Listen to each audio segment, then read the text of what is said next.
to all the black gringos that comes to Brazil. I was wondering how racism is back home with you guys because I'm Brazilian and I'm black, and Brazil is racist as fuck. Oh, it isn't. Oh, Brazil is not that racist. It is. It is because I'm black and I live here. I was born here, raised here, and it is racist as for you guys to come here and say that, oh, this place is amazing for black people. And, I was wondering how racist your place back home must be because I was like, if it's worse than here, man, I don't want to go there.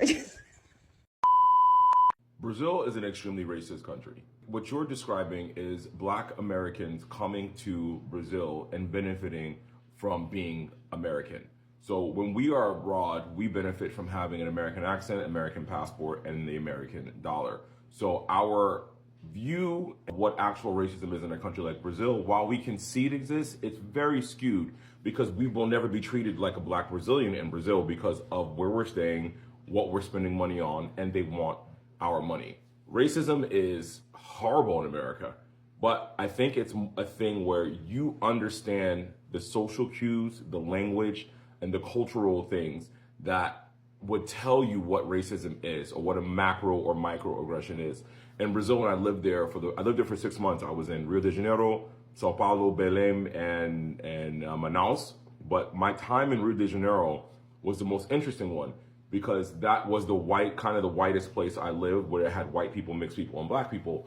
And I stayed in a place called Leblon, which was very white, more of an upper middle class neighborhood. And I got looks every day leaving the apartment I was in. I was doing a study abroad, so I had school. But I befriended this girl, and I told her, hey, I want to go to where you hang out. I want to go to where you and your friends go. And I also didn't want to be the American to go toward the favelas. That's not what I was doing. But I went to where they partied, and I had so much fun, and I felt so much more at home with black Brazilians.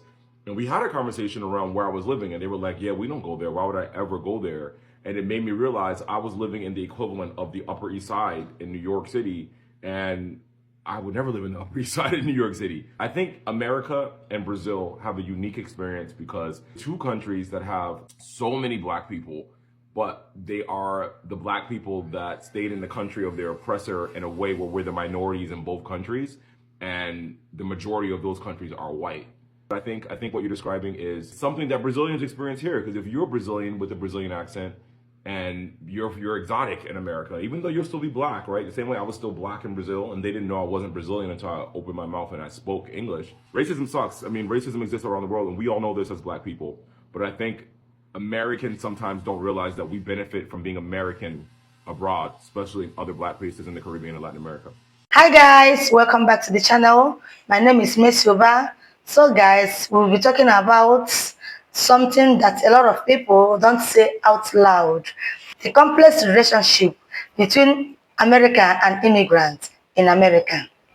Now, this is not about blame or hate. It's about understanding social power, identity, and culture in a country that was built on racism, but still shaped everyone who comes here. So, Black American culture is global, from music to language, fashion, and activism. It has defined what it means to be cool and resistant in modern America. So, every immigrant who arrives in US is influenced by that.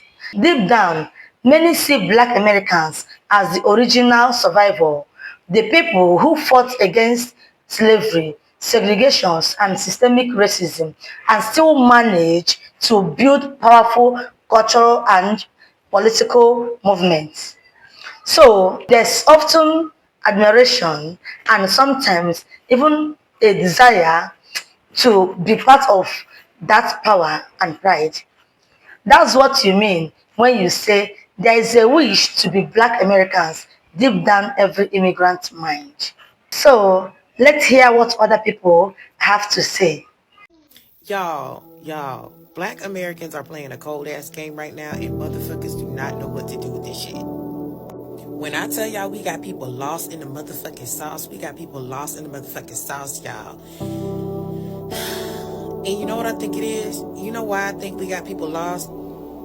Because we all keep saying it, right? We all keep saying Black Americans have this this thing where we can telepathically communicate with each other. We don't have to talk. We don't gotta do none of that. Okay? We all reading the tea leaves. We all see what's going on, and we all thinking the same thing. It's like when we don't even know each other. We just be in a room together, and something happened, and we'd be like,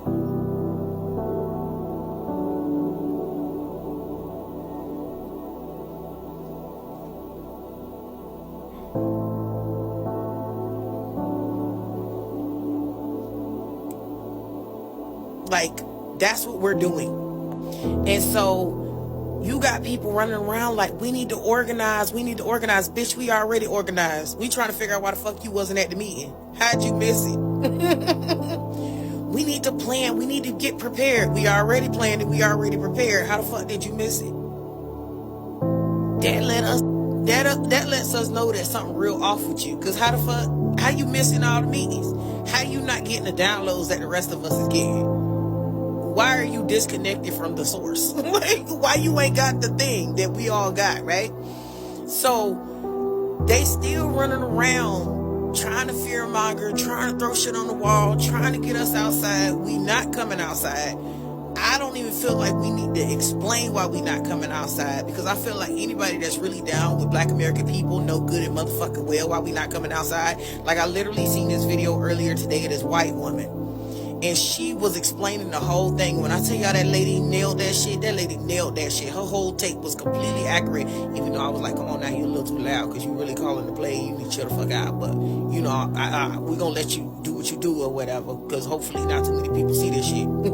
I hate to say that. I want people's content to be seen, but not that one. Okay? Because she was too accurate of what the fuck was going on. Okay?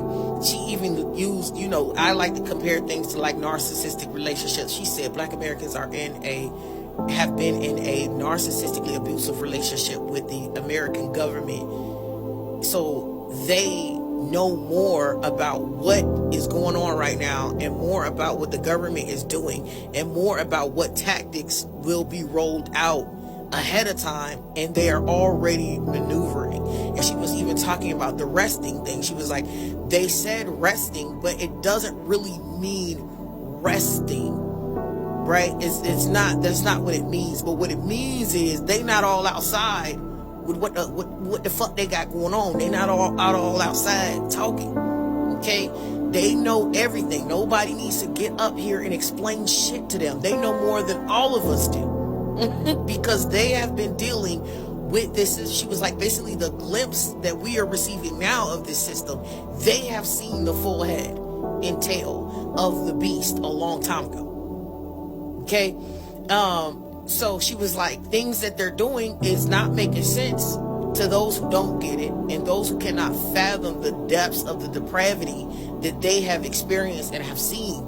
And that's what Black Americans are basically developing their strategy from. And so she was like, if anything, she was like, it's one of those situations where she's like, you know how like they say when Black people run, you run.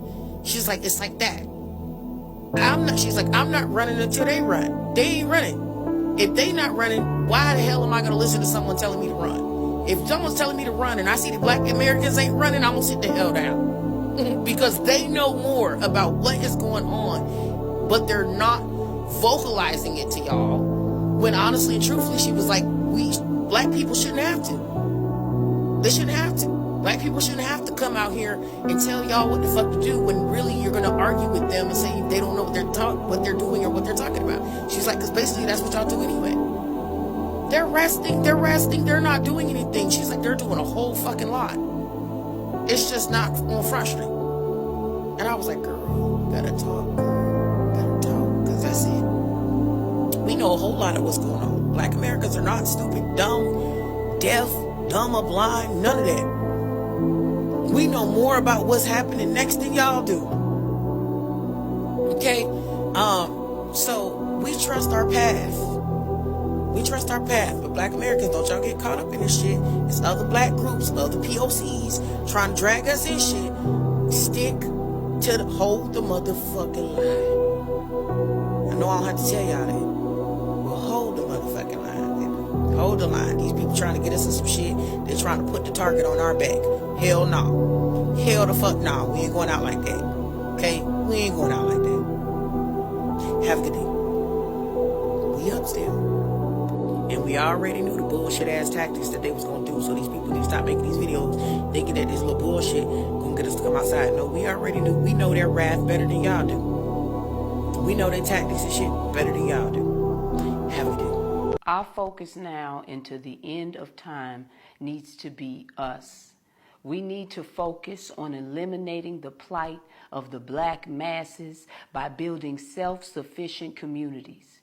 We need to stop explaining systemic racism to the racists that created it and live off it. We need to stop wasting our time, our energy, our soul, and focus on ourselves, focus on our community, actively building generational wealth, something that has been denied us since the beginning of this country. This is about finding solutions and implementing them, actionable solutions. So first we state one of the problems. One of the main problems is economic, right? The socioeconomic conditions that have maintained the wealth and income gaps between the white majority and black people. How do we stop this? How do we change this cycle? We need to change our buying habits by buying black first and, if possible, only. That means habitually Googling black-owned businesses near you before you buy anything. Two great online resources are the U.S. Black Chambers Inc., buyblack.us, and there's another website called supportblackowned.com. These two websites have a full directory on black-owned businesses near you. You just put in where you live and the list will come up, depending on what you're looking for, whether it's retail, food, etc. I also encourage any black-owned businesses that see this post to add their business to the comment section below. We need to make buying black a habit in our community. Generational wealth is what we need to be focused on for the future of our people. We need to get in the habit of taking what is ours instead of asking for it. Instead of marching, we need to boycott, okay? Let's think about regular purchases that we make, like groceries. For example, I live in Chicago, and there's a place called Living Fresh Market in Chicago's western suburbs. They use minority vendors and they're black owned. So even though I don't live in this neighborhood, I make it a point to go there at least once a month and contribute to their success, because that's what it takes. If we all contribute to this grocery store's success, then they can open more locations. And that's how we build generational wealth. We have to support each other so we can build our success together in our own neighborhoods. If you're from Chicago, this actual grocery store is located at 7520 Roosevelt Road in Forest Park, Illinois. If you know of any other black-owned grocery stores, put them in the comment section below. You can do the same thing with retail stores, car dealerships, restaurants, barbershops, hair salons, hair stores, skincare products, exercise gyms, whatever you're going to buy, all you have to do is Google black owned first. And that is you contributing to change for our people. We have to start doing things that are actionable, things that can make a difference today, right now. Seek out black lawyers when you need one.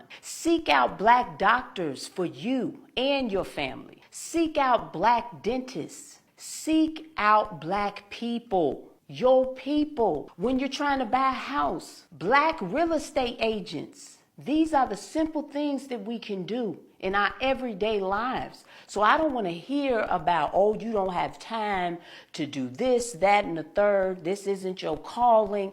None of that works anymore. We all have to put in on this. If you believe that it's about us, then you can spend your black dollar with your people. We need to support one another more than ever right now. Seek out black banks, black-owned banks. There's a great example. It's called One United. It's a full-service bank, and it's not only digital, it has locations in Boston, Miami, and Los Angeles. And it's black-owned. That means when you're coming up with your small business and you want to get a loan from a bank, now you can go to a black bank that will actually look at your small business and give you a fair shot, unlike most commercial banks. Because when you walk in, you can't hide the fact that you're black. And this bank is run by a black woman, Terry Williams. So look it up, do your own research. But if it seems like something that you're ready to do, this will be a great step in the right direction. And then maybe they can become bigger too and have more than 3 locations. This right here is the thing that will separate us from our past leaders. This is the thing that we could not accomplish in the civil rights movement. We could not accomplish coming together, uniting as one, and using the power of our money, the power of our culture, the power of our minds, our souls. We never stuck together. We let them break us apart so that they could continue their reign over our communities. The only way out of what they got cooking for us is unity. And anybody that is not talking about uniting black people in America is not really about this life. In my next video, we're going to talk about another problem, which is the education system and how it is failing black people and what we need to do to correct it for our children, for their future. They don't care about us. We care about us. And that's enough. I'll see y'all in the next video. Knowledge is power, and power to the people. All right, racists, let's talk about the truth. There is so much discourse lately about who is native and who is indigenous, and even the nerve to bring up who is the architect of soul food. And what everyone needs to understand is that black people are the earth. Black people are the only unmutated humanity. They told you humans came from Africa like it was a migration story. But that's not the truth. The truth is, Africa is the first face of the earth, and blackness is the source of all biology. Everyone else? Genetic drift, mutational echo, survival glitches adapted to ice and exile. Let's talk origins. The black woman is the womb of the world. Forget the Eve in the garden story. That was a stolen metaphor. The real Eve lives in the woman's mitochondria. And not just any women. Melanin-rich, thick-hipped, thick-lipped, and copper-toned. Elegant, poised, literally perfect, planet-rooted black women. White women don't carry the full ancestral genome. Asian, Mexican, and Native women only carry fragments. Black women carry the total code. She doesn't reproduce diversity. She births the whole species. When small African offshoot groups migrated north, they weren't evolving. They were mutating, adapting to survival, not thriving. That's where lighter skin, narrow nostrils, reduced melanin, and behavioral changes began. All signs of environmental stress, not superiority. You don't get white by evolving. You get white by forgetting the sun. And that forgetting is not advancement. It's progression. The white genome contains 1 to 4% Neanderthal DNA. Let me repeat, they didn't just descend from humans. They were cavemen. Black people have 0 Neanderthal admixture. That's not a joke. That's biology. Black people are the originals. Non-black people are the remix. The problem is, the remix decided to express its evil nature by attempting to erase the original track.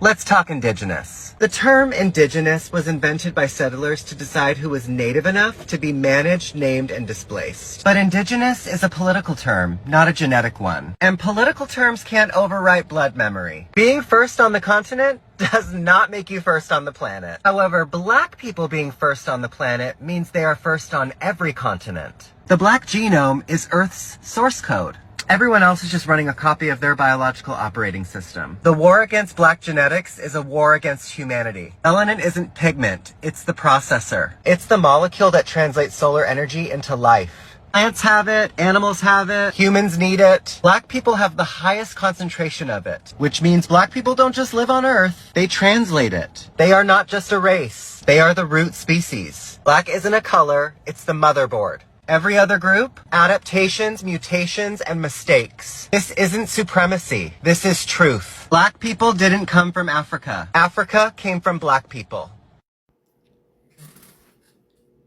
Black American delineation has nothing to do with anti-African, anti-Caribbean, or anti-other black nations.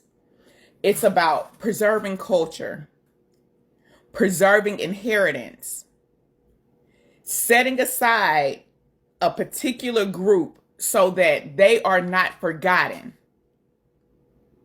They don't want their ancestors, the sacrifice of their ancestors. They don't want the sacrifice of their people to be forgotten. You say that they don't have culture. You say that they don't have identity. And when they decide to set themselves apart, you say that they shouldn't.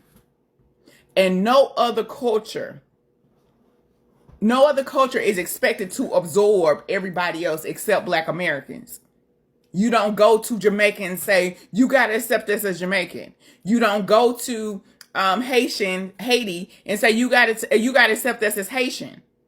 Everybody else can have their identity, but when it comes to Black Americans wanting to set themselves apart, you say, oh no, you guys you're xenophobic, you're Zionist. No, stop gaslighting them. Are there some extremists? Yes. But that doesn't represent the whole group. It's important that this group is set aside because they do have an inheritance. They have a special tie to this land and a special history to this land, and they deserve that observation. Let's be real. A lot of white folks in this country are generational professional victims. They'll tell you they've been silenced, ignored, replaced. But when you look at history, they've had the mic, the stage, and the spotlight. And yet, somehow, they're still crying in the front row. So we see it every single time progress shows up, right? Civil rights, for instance. Suddenly, white people were the victims of reverse racism. Affirmative action, they screamed about being passed over, all while 90% of the top jobs went to them. Today, if you even whisper the words equity or reparations, it's like you committed a hate crime against their feelings. Y'all should see my DMs. But here's the thing. This victimhood isn't new. It's inherited, passed down. So go all the way back to Reconstruction, okay? Black folks take seats in government, build schools, open businesses, and white people, they cry that their world is ending and they burn it all down. From Tulsa to Wilmington, that's the script. If we gain, they claim that they've lost. And let's not forget that the government backed their sob stories. Housing policies wrote checks to white families while redlining black neighborhoods. GI benefits flowed to them after World War II while black vets were locked out. They got the subsidies, the handouts, the safety nets, and still somehow managed to frame themselves as the ones being cheated. Professional victims. Because it's never enough to have the system tilted in their favor. They also need the sympathy. They need to be both the oppressor and the oppressed. And that's why so much of our politics sound like white temper tantrums. Project 2025, pure victimhood politics. They're taking your America, your jobs, your schools. It's the same recycled lie. You have to keep white people scared and crying, so they don't notice who's actually cashing out at the top. Meanwhile, Black, brown, and indigenous people have been carrying generational trauma, loss, and violence that we didn't ask for. We didn't choose this, and we for sure haven't gotten a bailout for it. But if you ask some folks, they're the ones under attack. All because their kids might read about slavery in a textbook. So yeah, I said it. Generational professional victims. And the reason it's so messy is because some of them don't even see it. They've worn the costume for so long they think it's their skin. And let me be clear, I am not villainizing every white person. But just like women say about men, until it's none of you, it's all of you. So the truth, if equality feels like oppression, it's because you were never taught what equality actually looks like. And history shows us that the loudest cries of victimhood have almost always come from the people holding the whip. Y'all, I'm finna say two things that y'all think aren't related, but they're absolutely related. And the common thread is going to be that they're rooted in white supremacy and elitism, okay? Mean Girls and Pilates, and the reason why Pete Hegseth doesn't want black and brown people or women in the military. Now, before you say I'm out of my mind and I'm deranged and maybe I need to put on a 10 hat or go 5150, let me cook, okay? For starters, I'm a 24-year retired Air Force veteran, right? I came from a family that did not have the money to send me to college. I did do well in school. I did get scholarships. I could have went off scholarships, but because I had a family that was struggling financially, I was a little bit scared to go to college because I was afraid to take out loans if I needed to, because I had seen how loans had put a lot of my family in debt in ways that they could not get out of, and I didn't want any parts of that, right? So I decided to go into the military. Long story short, what was supposed to be 4 years turned into 24. Okay. In those 24 years, I managed to get 3 degrees completely free. All right. I got 100% tuition. My 3 degrees were completely free. I managed to get at least 2 different certifications completely free. I got my GI Bill and transferred my GI Bill to my son, who can now go to college completely free. I'm also a 100% disabled veteran, permanent and total. So my son can also go to school based off of Chapter 35, I believe it is, completely free. I was able to buy a house with the VA home loan, okay? And because the VA home loan guarantees up to $450,000, and I bought my house in Texas a little over, coming up on almost 20 years ago. We're a few years shy of 20 years that I bought that house. So I have about $350,000 left of that I can put into another home loan, guaranteed home loan, because you can use up to 400. I think it's 400,000, not 450,000. So I might have 250. I don't know. Anyway, point is, I amassed all of that while I was in the military, plus hard and soft skills that made me very marketable when I retired, so much so that I was able to walk into a training director role. And when I decided that the workforce just wasn't for me, I was able at 44, actually right before I turned 43 years old, I was able to say, you know what, I don't want to go back to work anymore, and I don't have to for the rest of my life. Now, you may be wondering what all that has to do with what I just said. All of that has to do with what I just said because there are plenty more black people who have came into the military, black and brown people, and women who have came in the military who played that same long game. So not only are they pissed that these people are excelling in rank within the military and quote unquote taking their positions from them, when ain't nobody taking shit from them. We're just good at our jobs and got promoted on merit. We're also creating generational wealth in ways that they didn't never want us to create generational wealth. Hence Jim Crow and segregation and all of the other things they had going on, right? And burning down anything, any town, any black town that tried to do well for itself, right? So there's that. So that's why they want them out the military. You can talk about other things, and I'm not saying that other things don't have merit, but that's the biggest reason. Because we're creating wealth and we're in places that they don't think we should be.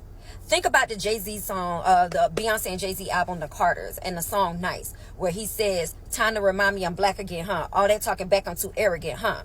They have felt that way since Barack Obama became president because they assumed that we were proud that we finally got one black president, that we were being arrogant.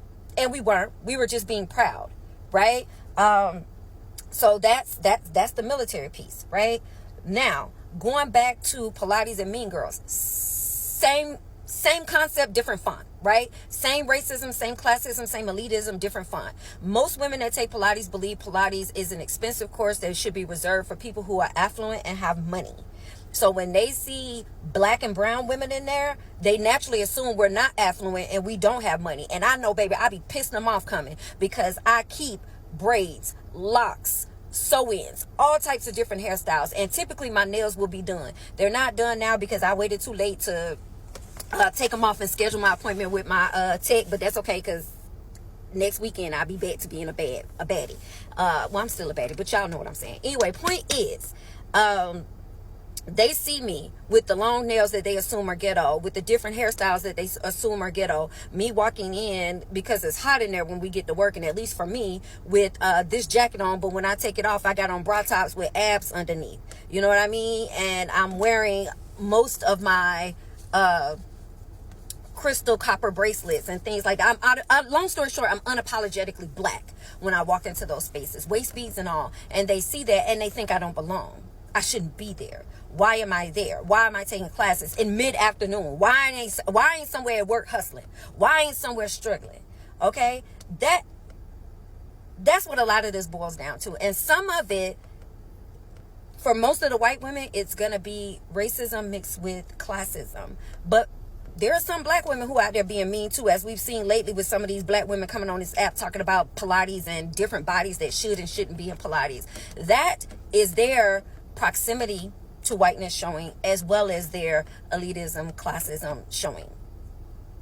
So, like I said in the beginning, it was going to sound crazy, but I was going to make it all relate. I'm curious as to what y'all thoughts are about this. So please drop down in the comments and let me know, did I cook? Or do I need to get back in the kitchen because the meal is still undone? Okay? All right. I love y'all. I'll talk to y'all later. Be safe out there. Bye. That's why Africans behave the same wherever they are. I don't care if you find them in Japan, in China, in America, in Africa. We behave the same. We are depressed people. We are angry people. We abuse substances. We don't support each other. We have this thing of, it's like we have self-hate. And it's systemic. It is not our fault. Because this is the trauma that's been transmitted generationally to us. As an African living in the United States, I used to share the same sentiment that Africans share about African Americans, because I had a hard time when I first moved here. People used to always tell me, you're not black enough, you're an Oreo, you're secretly white on the inside, as if I wasn't literally from Africa. But I now understand, after living here for 8 years, that black in the United States is a very specific criteria, and anything outside of that just doesn't fit. But I want to help African Americans understand that Africans coming to the United States are immigrants, first and foremost. Then they are Nigerian or Senegalese or whatever country they're from, and then at some point they are black. But Africans don't put black high up on their identity well as much as African Americans do. And that is for legitimate reasons on both ends. And so when an African is coming to the United States, they're thinking to themselves, okay, I'm an immigrant here. I have to do my best for myself and my family back home. The sacrifices that took for me to get here were no light work, okay? So I need to really align myself with what's going to make me successful in this country. And because it's the United States, it's the dominant culture, which is white American culture. And so Africans are going to instinctively ally themselves with the culture that's going to give them the most success. I mean, African Americans even admit that they have to code switch to be successful here, because that's what brings success. And so Africans are like, all right, we'll do that.